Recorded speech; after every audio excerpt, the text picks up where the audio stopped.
Chapter number 9 त्रिकोणमिति के कुछ अनुप्रयोग पढ़ने जाएंगे। क्या पढ़ने जाएंगे?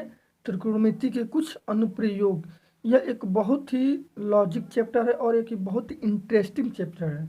इस चैप्टर में हम विभिन्न प्रकार के आकृति का अध्ययन करेंगे और इसमें हम लोग ऊंचाई के माध्यम से हम उसकी आधार की दूरी ज्ञात करेंगे और आधार के माध्यम से और थीटा के माध्यम से हम लोग क्या करेंगे, ऊंचाई को ज्ञात करेंगे। और विभिन्न प्रकार की इसमें प्रक्रियाएं होंगी जो आप लोगों को समझ में बहुत ही अच्छी तरीके से आएंगी और इस वीडियो को अच्छे तरीके से बताया जाएगा ताकि आप लोग को कोई भी परेशानी ना हो। जैसा कि ये लिखा गया त्रिकोणमिति के कुछ अनुप्रयोग। अनुप्रयोग का मतलब इसमें कुछ जो फार्मूले हैं त्रिकोणमिति के, जो इसमें लागू करके हम लोग को विभिन्न प्रकार की दूरियां ज्ञात करेंगे, ऊंचाई ज्ञात करेंगे। इस प्रकार से कुछ क्वेश्चन बना कर देगा और इसमें से 2 क्वेश्चन तो 100% बनता है बोर्ड एग्ज़ाम में, क्योंकि मैं भी दिया हूँ तो मैं भी जानता हूँ कि इसमें से बोर्ड क्वेश्चन ज़रूर भेजता है। और इसमें क्वेश्चन के साथ साथ इसमें से एंगल के बारे में भी दे देता है और एंगल के माध्यम से हम लोगों को उसको निकालना पड़ता है। अब चलिए मैं आप लोगों को बता दे रहा हूँ। इसमें अवनमन कोण देगा, उन्नयन कोण क्या होता है, और इसमें आधार और शीर्ष और उसके पाद बिंदु के बारे में आप लोगों को सबसे पहले मैं बता दे रहा हूँ। जैसा कि मान लीजिए कोई मीनार हो गई या कोई ऐसे मीनार हो गई, मान लीजिए ऐसे कोई मीनार हो गई, ऐसे कोई मीनार हो गई।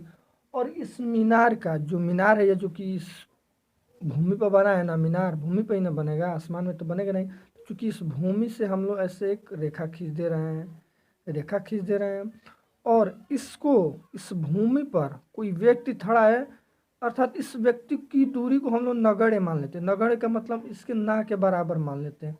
जैसा ऐसा तो कोई व्यक्ति ना होगा जिसकी कुछ दूरी ना हो, लेकिन इसमें हम लोग क्या मानते हैं, नगण्य मान लेते हैं। क्योंकि हम लोग को इसलिए नगण्य मान लेते हैं क्योंकि इसमें कुछ मान में अंतर ना हो। तो मान लीजिए यहाँ पे कोई व्यक्ति खड़ा है, यही व्यक्ति है। क्योंकि एक व्यक्ति इस बिंदु से दर्शाया जा रहा है तो आप लोगों को थोड़ा सोचने में दिक्कत होगी कि भाई व्यक्ति है तो उसकी तो कुछ दूरी तो होनी जरूरी है। तो चूंकि इस पर व्यक्ति खड़ा है इस धरती पे, यानी इस भूमि पर, और इस भूमि पर खड़े होकर इसका देख रहा है। इस पर कोई मान लीजिए कोई कबूतर ही बैठा हो या कोई वस्तु हो या ऐसे ही देख रहा है, तो जो इस पर कुछ वस्तु है उसको देख रहा है और वह यहाँ से खड़ा होकर देख रहा है।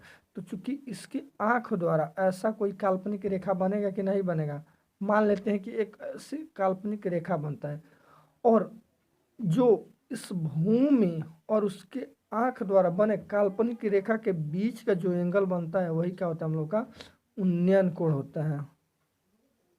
उन्नयन कोण होता है, क्या होता है, उन्नयन कोण होता है। यदि यही काम हम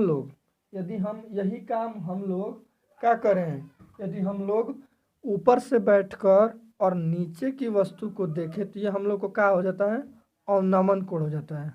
अवनमन कोण कहलाता है।